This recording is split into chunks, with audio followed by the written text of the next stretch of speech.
Glória a Deus, gente.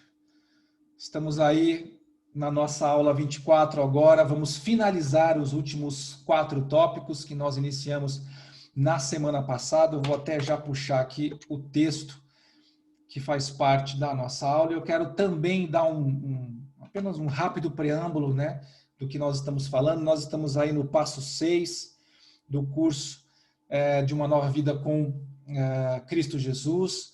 Nós estamos aí conhecendo o autor da vida e a aula 3, que seria a aula 24 no total do curso, é especificamente a aula de conhecendo o Filho ou a doutrina do Filho, ok? Nós já fizemos na semana passada os 4 primeiros tópicos que nós falamos sobre as figuras de Cristo, né, na Bíblia, então como ele se revela na sua palavra, a pré-existência de Cristo, ou seja, ele já era antes que tudo houvesse, ou seja, todas as coisas foram feitas através dele, as atividades pré-existentes de Cristo, ok? Tudo aquilo que faz parte da criação, e depois falamos também sobre o ministério de Cristo no Antigo Testamento, que é algumas dúvidas que as pessoas têm, principalmente com relação ao anjo do Senhor, né, algumas aparições que acontecem no Velho Testamento que as pessoas ficam em dúvida se aquilo é um anjo, se é Deus o Pai se manifestando, e nós estávamos explicando especificamente sobre isso, que são o que nós chamamos de cristofanias ou teofanias, que são manifestações de Jesus no Antigo Testamento, antes que nós conhecêssemos ele pelo nome que ele recebeu, Yeshua. Então, isso foi muito legal. Então, se você perdeu esses 4 primeiros tópicos, assista a aula 24, parte 1. Hoje nós vamos fechar então esses 8 tópicos que fazem parte da aula 24. Nós vamos falar sobre o nascimento de Jesus, vamos falar sobre a humanidade de Jesus, vamos falar sobre a divindade de Jesus. Pode parecer meio, né, antagônico as coisas, né? Porque nós vamos falar sobre humanidade e sobre divindade, mas ele era humano e era Deus. Nós vamos falar um pouquinho sobre isso para você compreender também.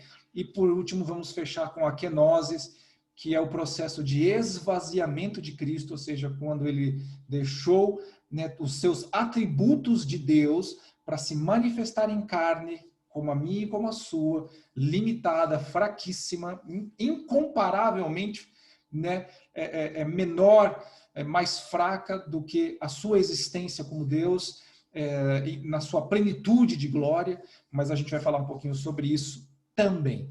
Eu quero começar então, gente, sem mais demoras, a falar sobre o nascimento de Jesus e algumas, não apenas as razões do seu nascimento, mas algumas concepções importantes que a gente quer acrescentar aqui para ilustrar e para fazer com que fique mais rico isso. Ok? As características do nascimento de Jesus.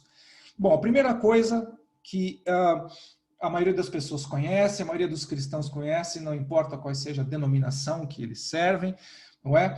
Esse texto que está em Isaías 7,14 vai dar para nós a luz com relação a isso. Lá estava uma revelação daquilo que iria ainda acontecer muitos séculos depois do profeta Isaías, com o nascimento de Cristo.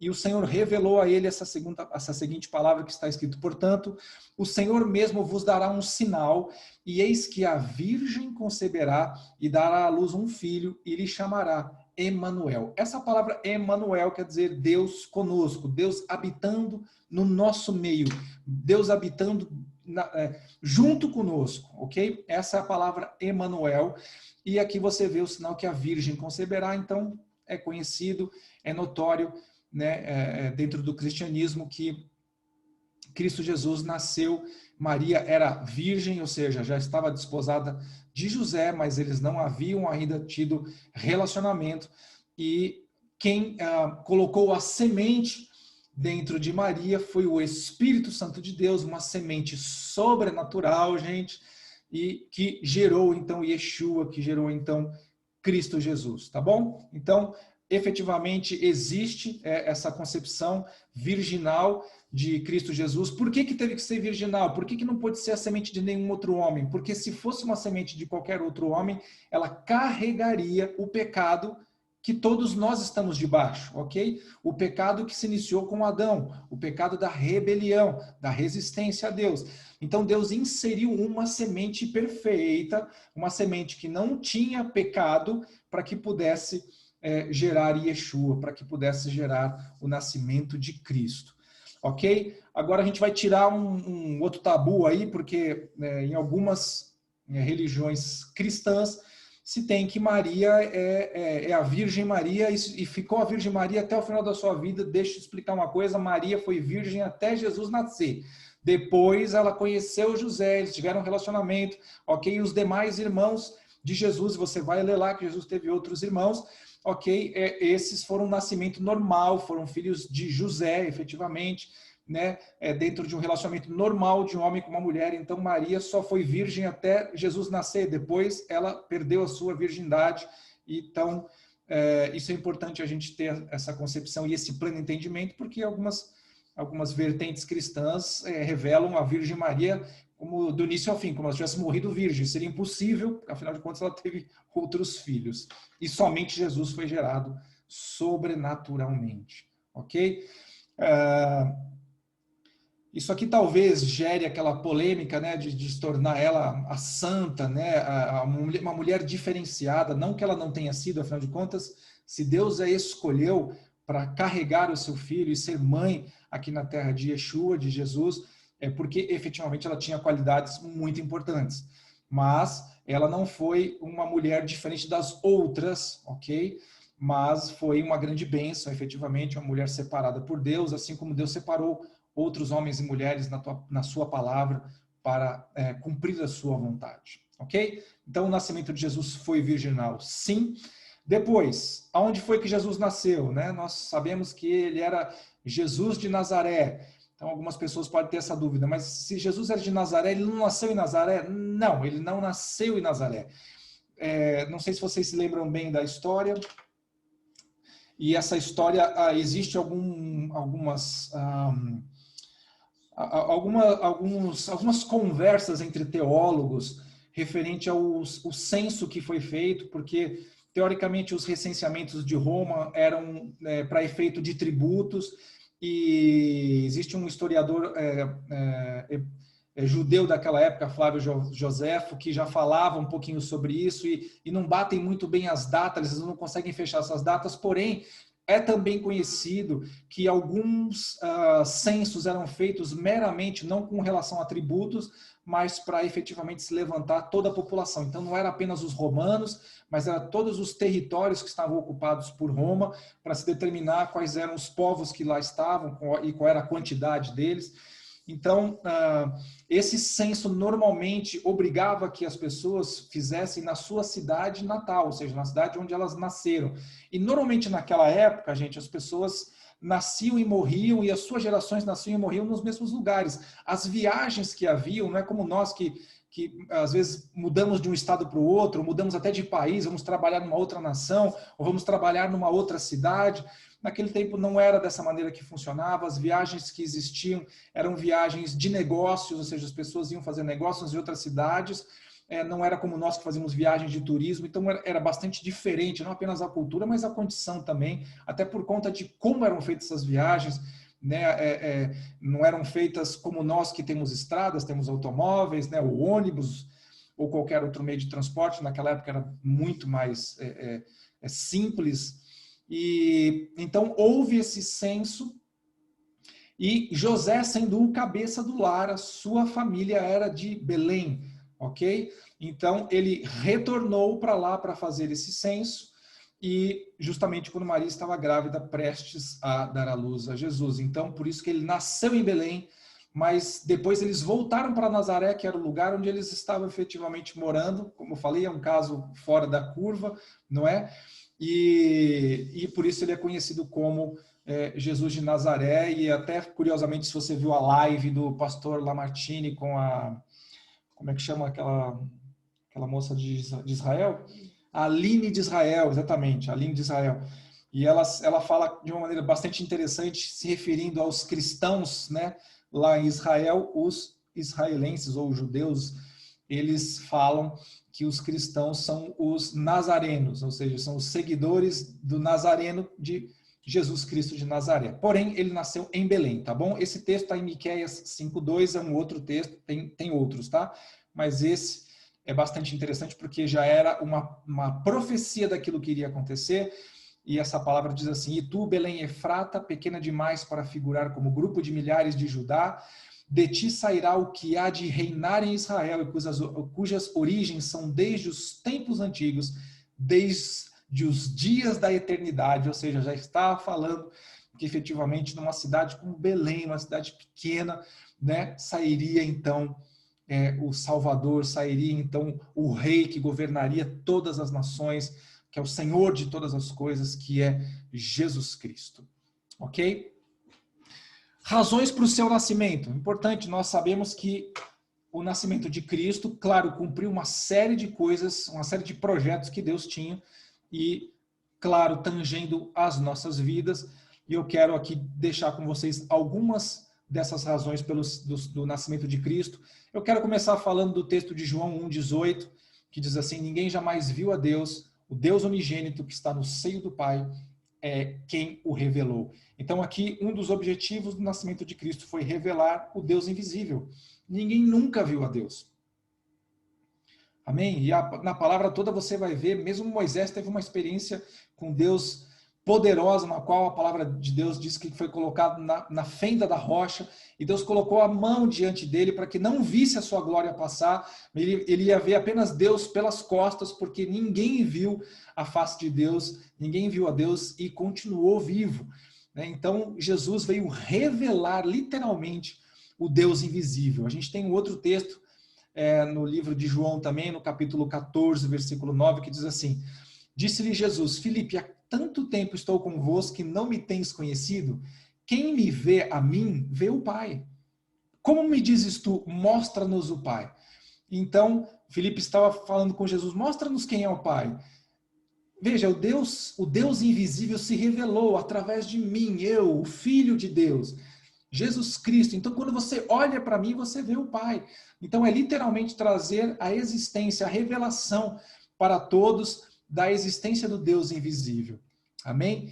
Ele veio também cumprir profecia, e a gente teria um monte de profecias para colocar aqui, mas nós separamos aqui uma que é bastante importante para nós conhecermos e para você também, só para você compreender que desde o início, quando Deus projetou, né, todo o sistema e colocou todo o jardim do Éden e criou o homem e a mulher e preparou todo aquele ecossistema, aquela biodiversidade, tudo ali em perfeição. E quando ali houve o desastre, ali já havia também, né, uma profecia e um projeto de Deus para a redenção e para a cura da humanidade.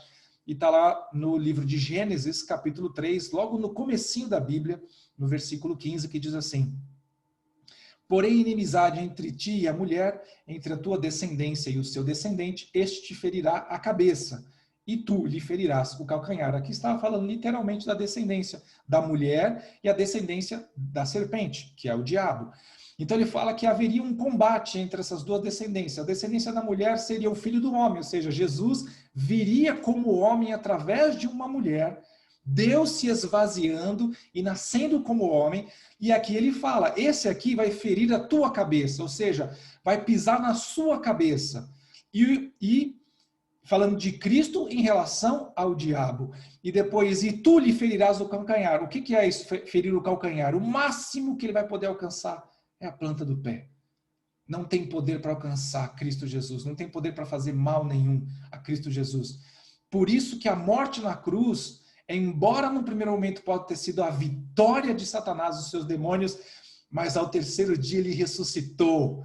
Ele é o vencedor, ele sucumbiu tudo, ele colocou tudo debaixo dos seus pés.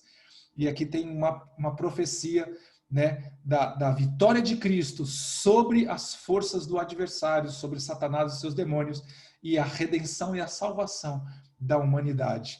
Amém? Outra coisa importante, ele veio garantir a aliança com Davi, ok?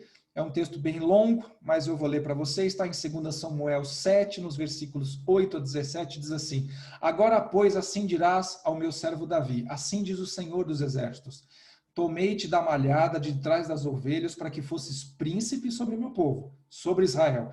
E fui contigo por onde quer que andaste. Eliminei os teus inimigos diante de ti e fiz grande o teu nome, como só os grandes têm na terra. Prepararei lugar para o meu povo, para Israel, e o plantarei para que habite no seu lugar e não seja mais perturbado, e jamais os filhos da perversidade o aflijam, como dantes.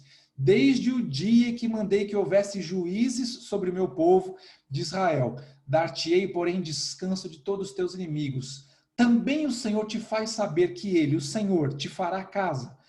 Quando os teus dias se cumprirem, ou seja, quando Davi morresse, fosse sepultado, e descansarem com os teus pais, então farei levantar depois de ti o teu descendente, que procederá de ti, e estabelecerei o seu reino. Este edificará uma casa ao meu nome, e eu estabelecerei para sempre o trono do seu reino. Aqui já está falando na sequência de Salomão, né? Eu lhe serei por pai, e ele será por filho. Se vier a transgredir, castigá-lo-ei com varas de homens e com açoites de filhos de homens. Mas a minha misericórdia não se apartará dele, como retirei de Saul, a quem tirei de diante de ti. Porém, a tua casa e o teu reino serão firmados para sempre. Diante de ti, o teu trono será estabelecido para sempre. Segundo todas essas palavras, e conforme toda essa visão, assim falou o profeta Natã a Davi. Então ele estava dando um recado: haverá um reino eterno que seguirá de você, ok? Esse reino eterno não está falando de descendência atrás de descendência, mas está falando especificamente do reinado de Jesus, o reino eterno. Amém? Então, ele estava estabelecendo com Davi um pacto, e esse pacto estava se cumprindo na vida de Jesus, sendo ele o rei que reinará sobre todas as nações, e o seu reino nunca passará. Depois, muito importante, ele veio fazer sacrifício pelos nossos pecados.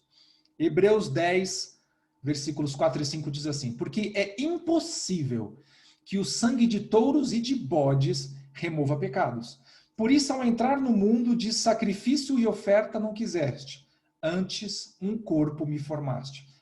O que a palavra está falando aqui? Deus já havia estabelecido, né, quando você olha no Velho Testamento, você começa ali desde o livro de Levítico, Números, você vê Deus estabelecendo os processos pela qual os sacerdotes, o sumo sacerdote e os levitas que participavam desse ministério fariam não apenas o cuidado com relação ao tabernáculo, mas os sacerdotes como fariam também a expiação do pecado do povo. E vocês lembram bem que era os animais que eram sacrificados, o sangue que era derramado e todo aquele, não vou dizer um ritual, porque havia realmente alguma coisa da parte de Deus ali, uma revelação da parte de Deus, apontando já para Cristo Jesus.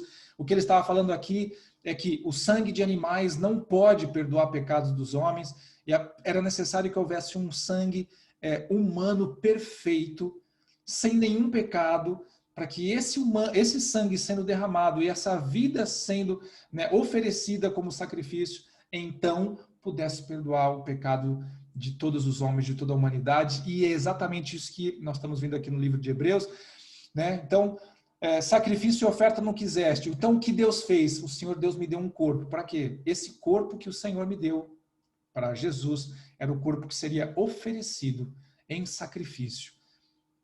Esse sacrifício em prol de toda a humanidade, de todos os homens, de todos os pecados, antes e depois. Amém? Hebreus 10:10. Nessa vontade é que temos sido santificados, mediante a oferta do corpo de Jesus Cristo, uma vez por todas. Um sacrifício único e perfeito por todos os nossos pecados, os que já cometemos e os que ainda cometeremos. Depois, também lá no livro de Hebreus 10:12, Jesus, porém, tendo oferecido para sempre um único sacrifício pelos pecados, assentou-se à destra de Deus.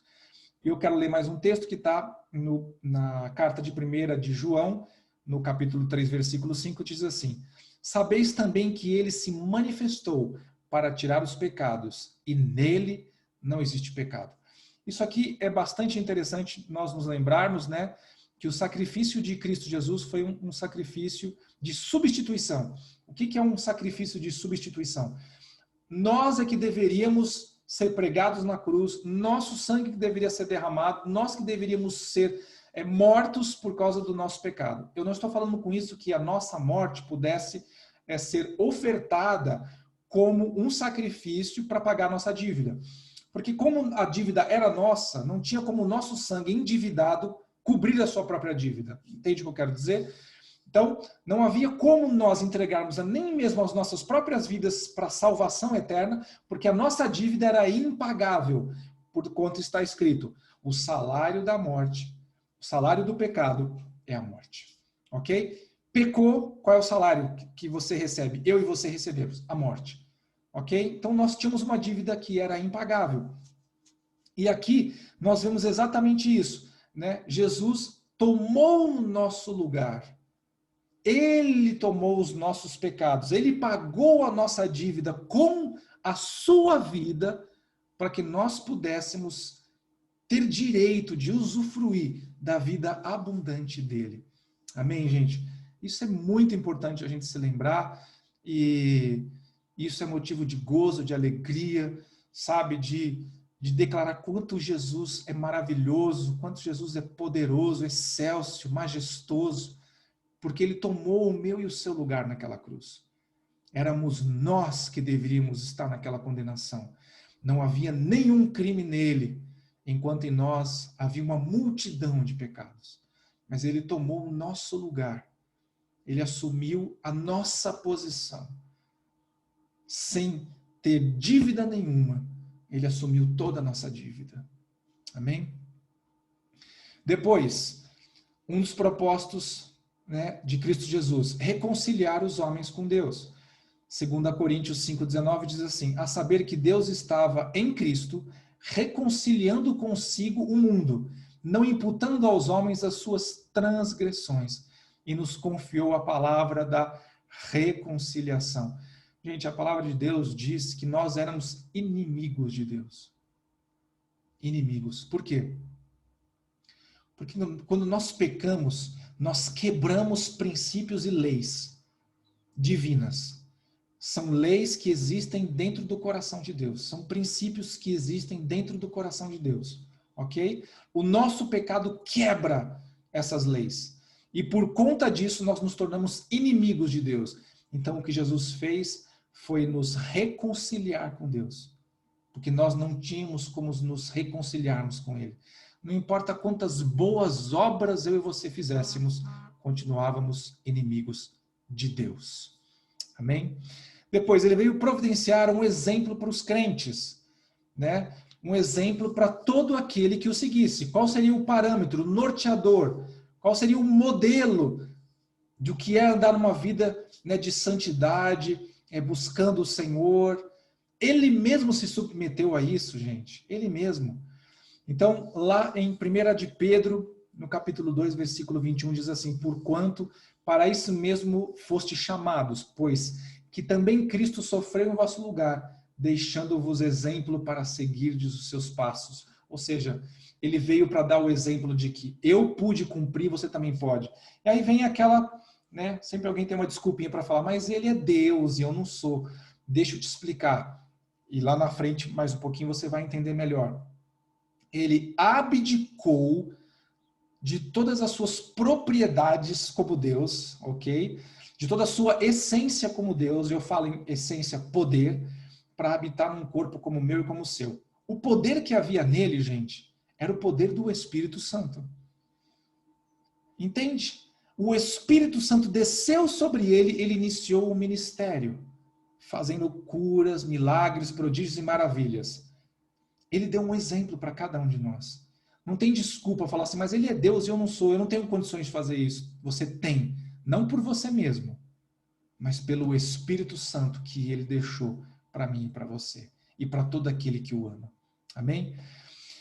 Continuando, ele providenciou para nós, os que creem nele, um sumo sacerdote. Hebreus 2,17. Por isso mesmo convinha que em todas as coisas se tornasse semelhante aos irmãos, para ser misericordioso e fiel sumo sacerdote nas coisas referentes a Deus e para fazer propiciação pelos pecados do povo. Gente, Ele viveu as mesmas coisas que nós vivemos, enfrentou os mesmos desafios que nós enfrentamos.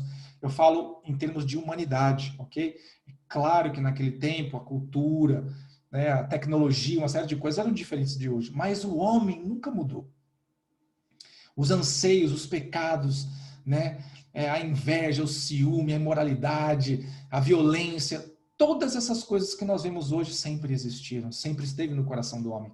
E Jesus habitou no meio de tudo isso, mas não foi influenciado por nada, não errou em nada, não caiu em nada e não pecou em nada, para que nós pudéssemos, né, primeiro entender que ele vivenciou o que nós experimentamos, então ele sabe o que a gente passa, mas ao mesmo tempo ele também providenciou, né, o sacrifício para que nós pudéssemos entrar na presença dele. Continuando, ele veio também para destruir as obras do diabo, Hebreus 2,14. Visto, pois, que os filhos têm participação comum de carne e sangue, destes também ele igualmente participou, para que por sua morte destruísse aquele que tem o poder da morte, a saber, o diabo. Aqui a gente pode complementar, falando que quando ele se entregou na cruz, né, e ele entregou o seu espírito, ele desceu literalmente para tomar do diabo. Ele foi lá embaixo, nas profundezas, para tomar das mãos do diabo as chaves da morte e do inferno, pois isso agora pertence a ele. A morte, claro, quando você fala assim, mas se ele pegou as chaves da morte, por que a gente morre ainda? Antes de Cristo, a morte era um lugar onde se estancava tudo, a vida física e a vida espiritual. Hoje, a morte, para aqueles que creem em Cristo Jesus, é uma porta na qual, provavelmente, eu falo provavelmente porque, salvo aqueles que estiverem aqui no dia do arrebatamento e forem arrebatados, é claro, todos os demais vão passar por essa porta.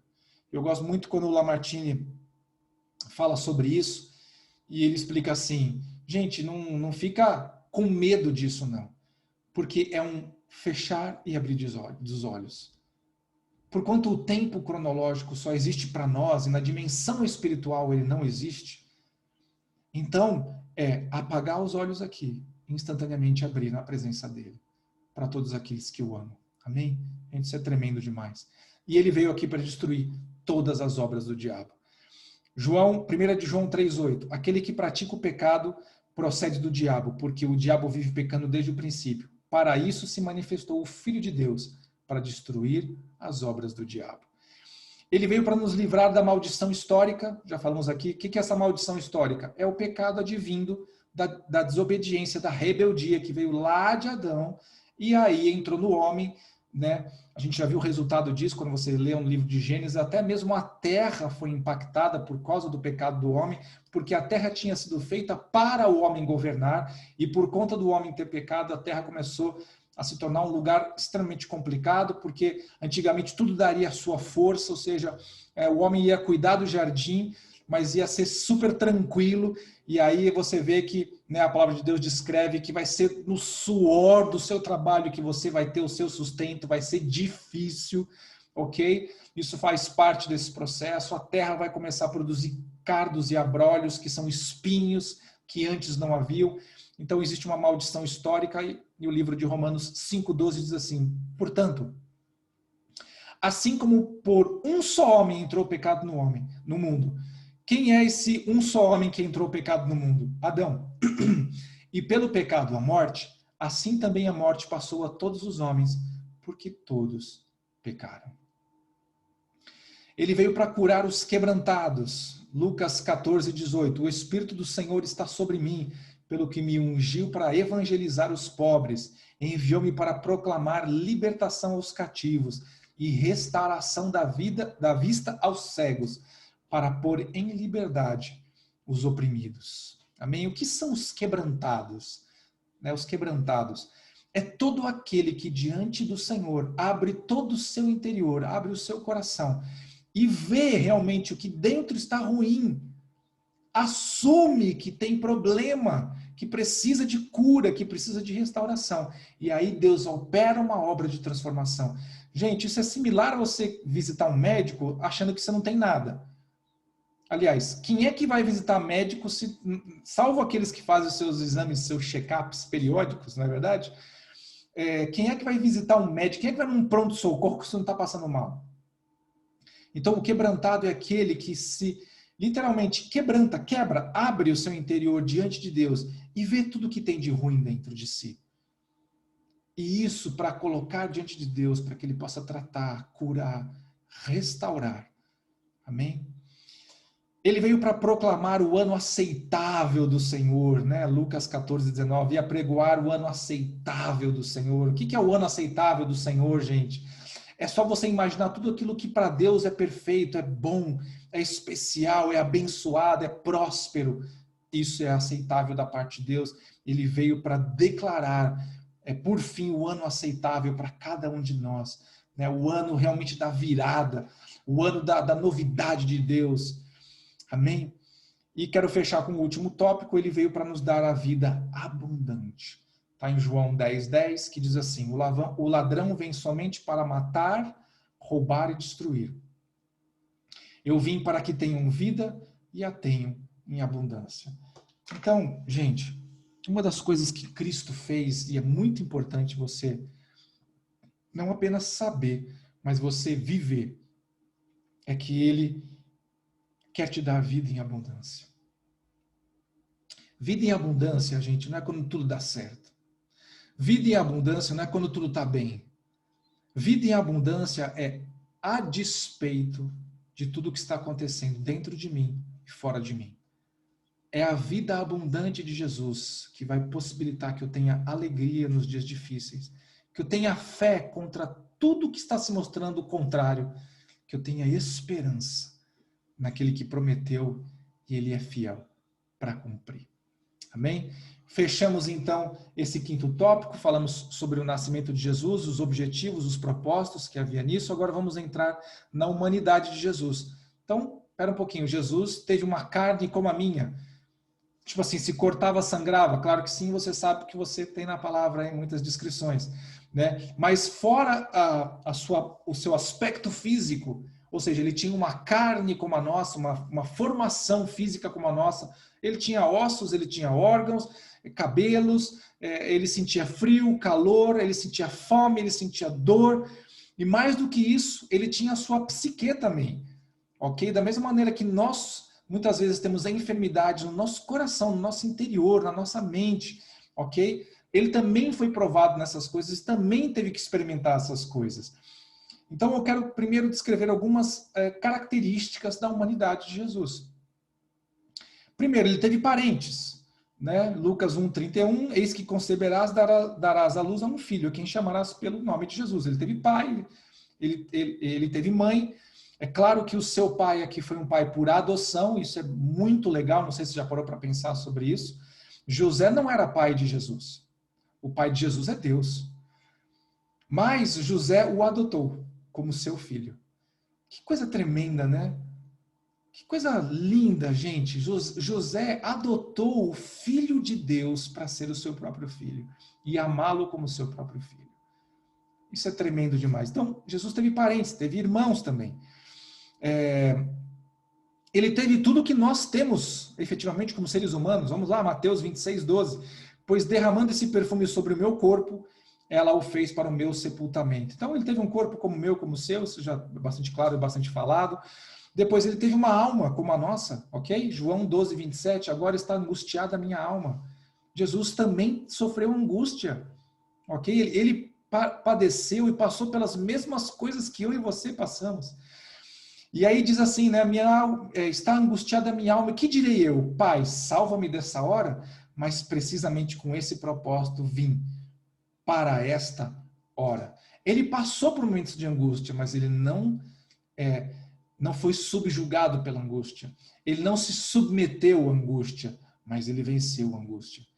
E ele venceu para que eu e você pudéssemos também vencer.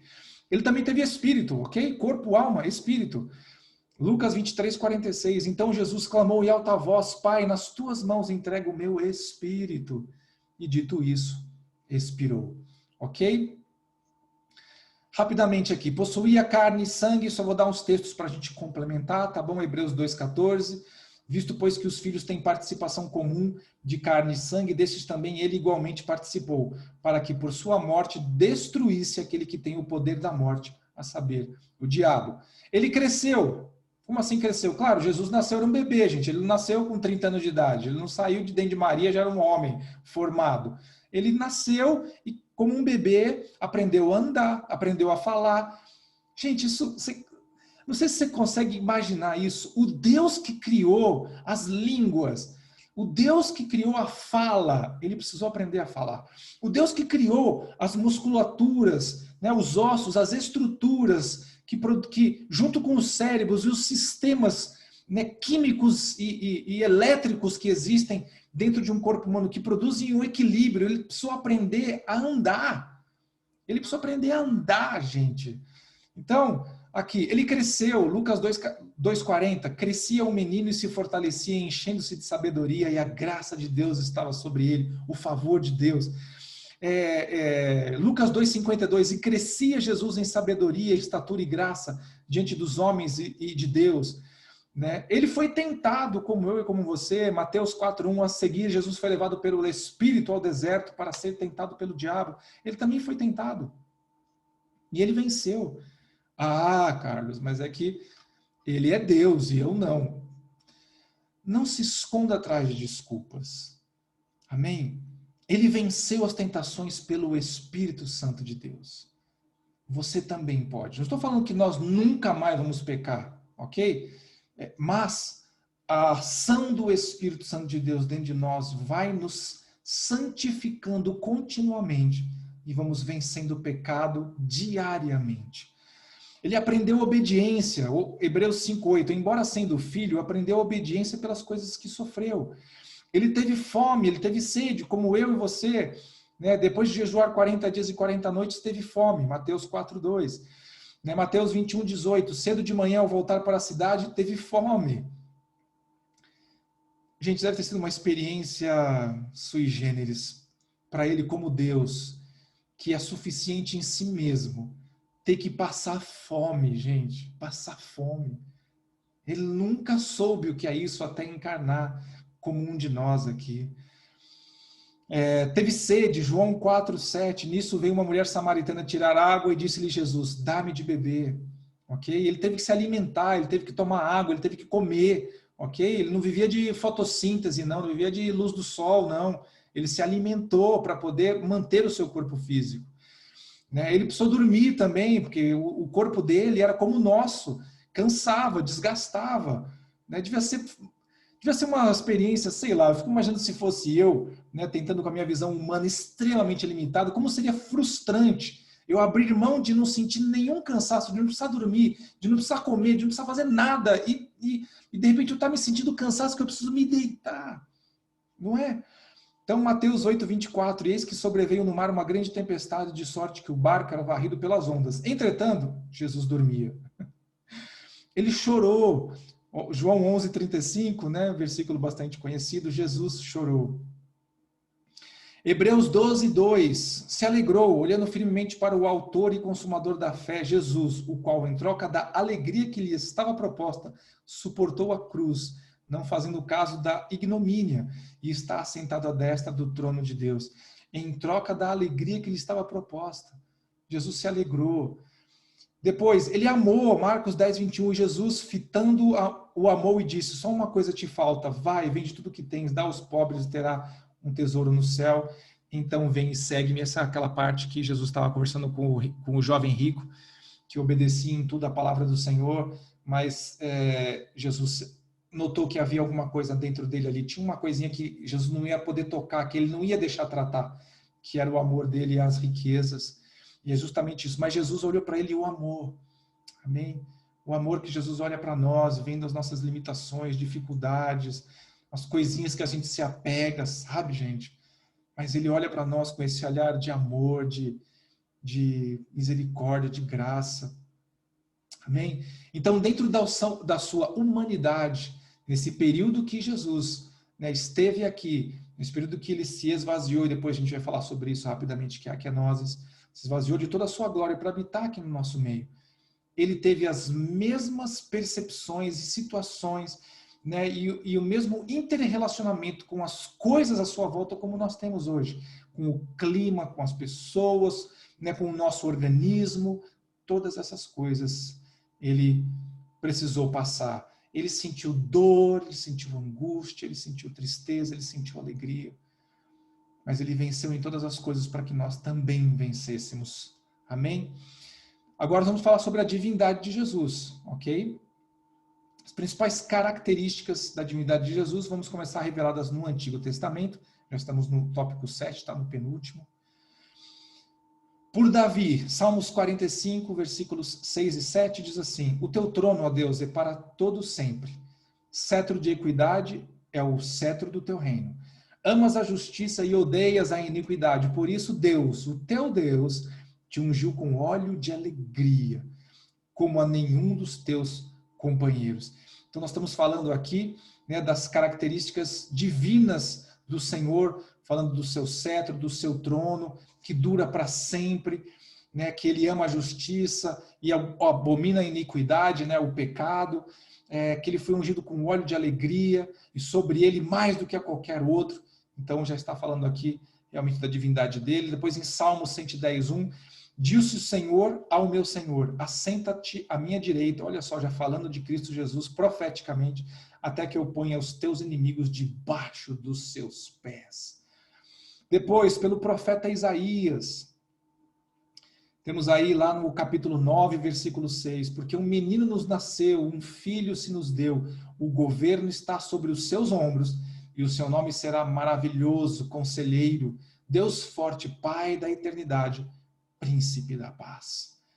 Essas são as descrições que Deus, algumas das descrições que Deus nos deu a respeito de Jesus, da sua divindade. Depois, pelo profeta Daniel, lá em Daniel 7, versículos 13 e 14, eu estava olhando nas minhas visões da noite, e eis que vinha com as nuvens do céu, um como filho do homem, e dirigiu-se ao ancião de dias, e o fizeram chegar até ele, foi-lhe dado domínio e glória e o reino para que os povos, nações e homens de todas as línguas o servissem. O seu domínio é domínio eterno, que não passará, e o seu reino jamais será destruído. Então estamos falando aqui do poder eterno e divino de Cristo. E aqui a dica dá para vocês entenderem, né? Vinha nas nuvens do céu, um como o filho do homem. Depois você vai ver Jesus se referindo a isso, né? E todo olho virá, né? Vindo dos céus, o filho do homem com poder.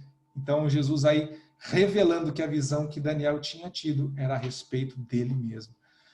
Depois vamos ver um pouquinho do que está revelado nos evangelhos a respeito da divindade de Jesus. Sua onipotência. O que é onipotência?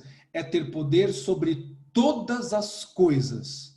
Tudo, tudo, absolutamente tudo que vemos e até as que não vemos. Das estruturas que nós conhecemos e as que nós não fazemos nem ideia que existem. Ele é poderoso sobre tudo. Mateus 28:18, Jesus aproximando-se falou-lhes dizendo: toda a autoridade me foi dada no céu e na terra. E aqui quando fala céu e terra, não está falando especificamente da terra aqui, né, a parte terrena mesmo, o físico aqui onde nós andamos, e o céu como sendo o lugar onde estão as aves, etc. Aqui está falando de dois planos. O céu, que é o plano sobrenatural, é o plano espiritual, e a terra, que é do plano natural, é o plano físico, ok? Toda a autoridade foi dada a ele, seja no reino espiritual, seja no reino físico, ele é onipotente. Depois, onisciência. O que é a onisciência? É a capacidade que ele tem de conhecer todas as coisas, não apenas as que acontecem, mas as que vão acontecer.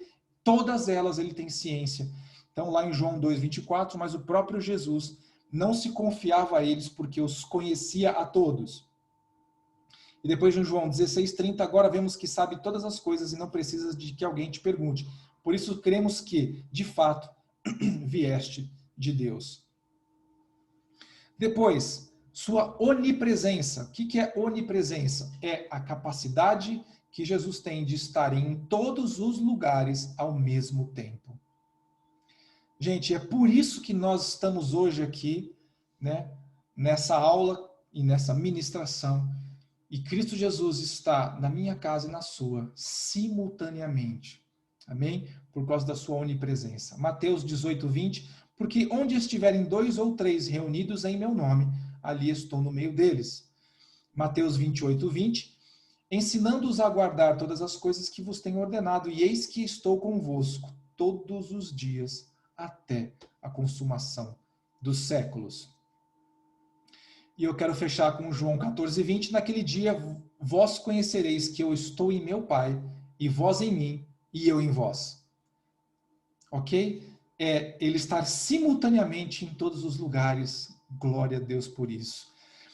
Ele é adorado como Deus, Mateus 2:2, e perguntavam, onde está o recém-nascido rei dos judeus? Porque vimos a sua estrela no oriente e viemos para adorá-lo como Deus. Amém? Mateus 4, 9 e 10, ele lhes disse, tudo isso te darei se prostrado me adorares. Esse é aquele momento que o diabo está tentando a Jesus. Então Jesus lhe ordenou, retira-te, Satanás, porque está escrito, ao Senhor teu Deus adorarás e só a ele darás culto. Nós sabemos que ele perdoa os pecados. Marcos 2,5. Vendo-lhes a fé, Jesus disse ao paralítico, filho, os teus pecados estão perdoados. Ele julga. João 5,22. E o Pai a ninguém julga, mas ao Filho confiou todo o julgamento. E ele salva. Mateus 18,11. Porque o Filho do Homem veio para salvar o que estava perdido. Amém? E vamos fechar então o nosso último tópico, que é um tópico bem curtinho, que é a kenosis. O que é a kenose, gente? Esse é o processo de esvaziamento de Jesus. É quando ele deixa o plano metafísico, ele deixa o reino espiritual, com todas as suas capacidades e toda a sua força, e todo o seu poder, ou seja, a sua onipresença, a sua onisciência, e ele deixa essas coisas, se esvazia desse poder sobrenatural para nascer como um de nós, como eu e como você. Então ele deixou a glória celeste, João 17,5, e agora glorifica-me, Pai, contigo mesmo, com a glória que eu tive junto de ti, porque agora eu me esvaziei, antes que houvesse o mundo. Amém? Por um breve momento, gente, ou seja, o período que Jesus esteve aqui na Terra, com um corpo como o nosso, humano, ok? Ele se absteve da sua onipresença, da sua onisciência e da sua onipotência, ok? Isso a gente sabe através dos textos que estão lá no livro de João 11, 14 e 15. Então Jesus disse claramente, Lázaro morreu e por vossa causa me alegro, de que lá não estivesse para que possais crer, mas vamos ter com ele. Ou seja, Lázaro morreu, não sei se você lembra dessa história, Lázaro estava enfermo, foram avisar Jesus, Lázaro está enfermo, é seu amigo, você não vai lá ajudá-lo? Eu tenho que terminar aqui a minha missão, eu vou depois. Só que Lázaro morreu. Então, ele não podia estar nos dois lugares ao mesmo tempo. Eu não posso estar lá curando Lázaro e terminando minha missão aqui. Então, eu preciso terminar minha missão aqui. Não se preocupe com Lázaro. Como se ele dissesse assim, se ele morrer, não se preocupe, eu vou lá e resolvo a situação. E foi exatamente o que aconteceu. Ele terminou aquilo que ele estava fazendo, terminou aquele propósito que ele tinha naquele lugar. Quando ele chegou lá, Lázaro já estava morto. Mas a morte não tem poder sobre a vida, mas a vida tem poder sobre a morte.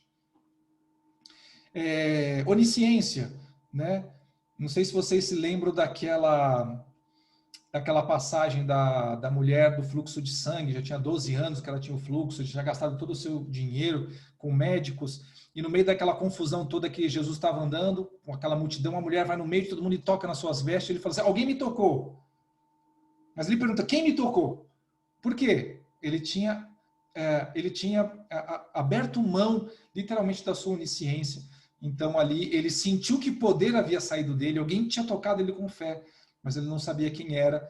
Então aqui está a prova que ele havia momentaneamente deixado a sua onisciência e, por último, a sua onipotência, que está lá no livro de João 5, 19 e 20. Então lhes falou Jesus, em verdade vos digo que o Filho nada pode fazer em si mesmo, senão somente aquilo que vir fazer o Pai. Porque tudo que este fizer, o Filho também semelhantemente o faz. Porque o Pai ama o Filho, lhe mostra tudo o que faz, e maiores obras do que estas lhe mostrará, para que vos maravilheis. Então ele começa a se referir a Deus, e aquilo que ele fazia era aquilo que o Pai havia determinado que ele fizesse, porque ali ele havia se esvaziado da sua onipotência. né? Foi feito semelhante aos homens, nós já falamos aqui.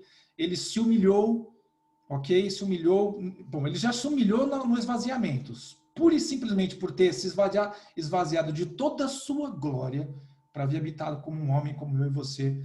Isso já foi um caso de humilhação. Mas ele se humilhou aqui e foi obediente até a morte, morte de cruz, né? Como a gente vê nos textos de 1 Pedro capítulo 2, Mateus 26, 39, lá em João 10, 18, ok?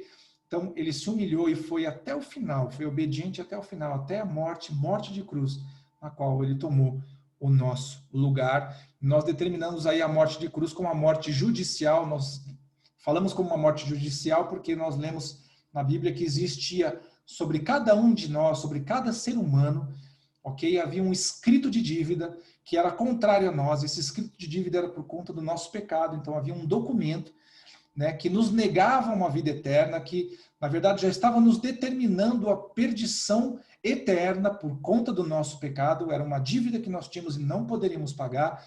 Então, a morte dele foi uma morte judicial, literalmente, porque ele escolheu tomar o nosso lugar, ele rasgou esse escrito de dívida para que nós pudéssemos, então, nos apropriar da sua vida eterna.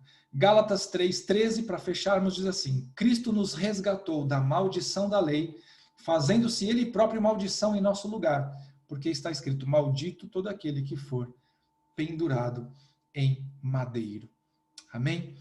Então, o que nós vimos a respeito de Cristo Jesus nessas duas aulas foi sobre o sacrifício dele, o seu amor pelas nossas vidas, de como ele é Deus, como ele sempre existiu, todas as coisas foram feitas através dele. Ele agiu no Velho Testamento, agiu no Novo Testamento, e está agindo hoje nas nossas vidas da mesma maneira. Ele não muda, não há sombra de variação. Ele é o Senhor para sempre e ele está voltando.